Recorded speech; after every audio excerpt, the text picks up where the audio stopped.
Alright guys, so we're back in my garage for another episode of the B58 Digest.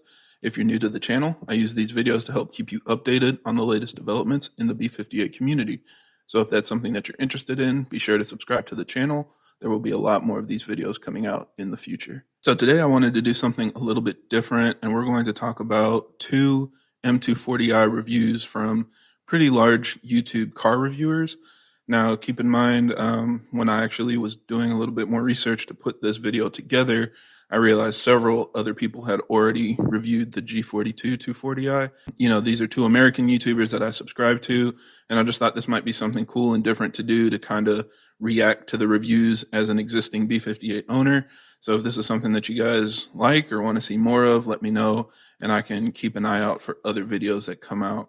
So the two reviews that we're looking at today came from Savage Geese and The Smoking Tire.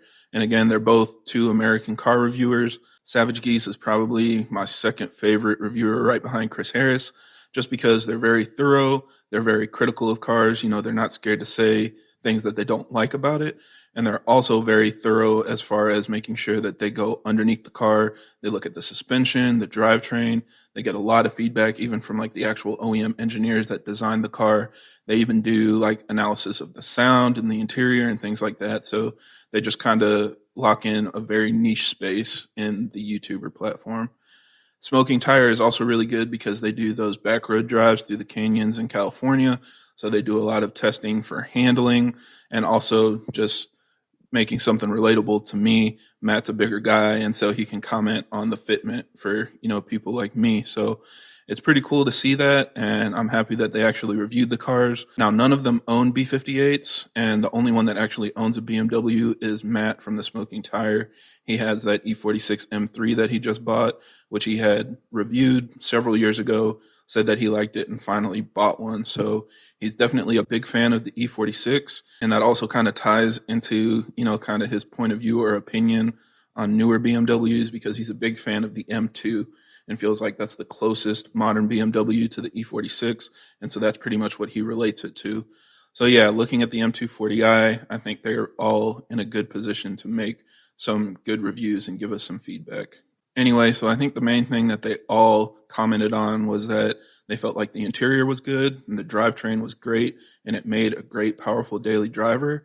But there were a lot of things, primarily the weight, that was holding back its peak performance.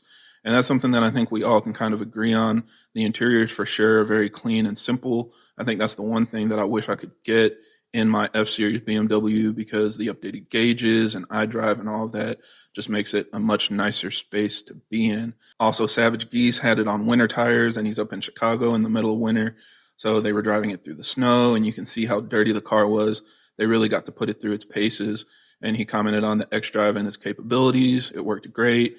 Even when they were doing 0 to 60 pulls in the middle of winter, they got really good performance out of the car, and the X-Drive was working really well.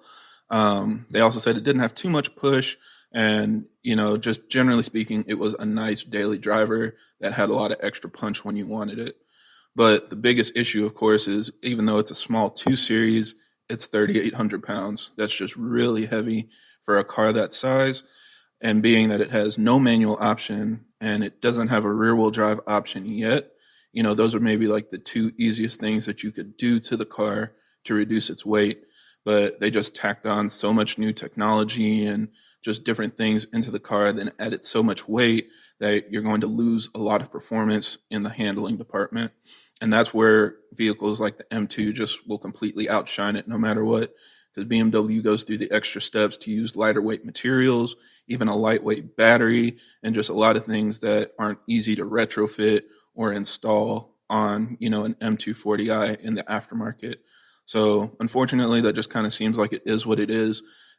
We just kind of have to embrace the fact that we're driving commuter cars with a really strong and reliable engine and a good drivetrain. And at this point, I think, they're definitely on board and agreeing that this is one of the best daily drivers in the $60,000 range, for sure. If that's something that you want to have a coupe, or even like an M340i, if you want a 4-door, those cars are going to perform great, drive comfortable, have some really nice features, and just be good all around cars. I also do think it's funny that the Smoking Tire commented on the numbering system from BMW, just being that they have the Grand Coupe 228i and the M235i, but then the Coupe is the 230i and the M240i. And so, of course, most of those are just the 4-cylinder B58s, but the 228 is like front wheel drive, and they're basically like BMW Minis. It's just kind of a strange setup. Although the M235 does have like 300 horsepower, so that's a lot to pull out of a 4-cylinder when 10 years ago you needed 2 more cylinders and an extra turbo to get there. But yeah, it was just funny to kind of see that. I know that's going to be a question for a lot of people if you do get a 2 Series in the future.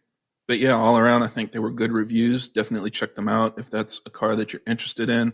And like I said, there are a lot of others out there. I'm hoping that other people like Chris Harris and Carfection get a hand on these to be able to give their feedback as well. But we'll just kind of see what ends up coming. So yeah, that's it for this video. Again, thank you guys for watching, and I hope this helps. And if you have any other questions or comments, leave them down below.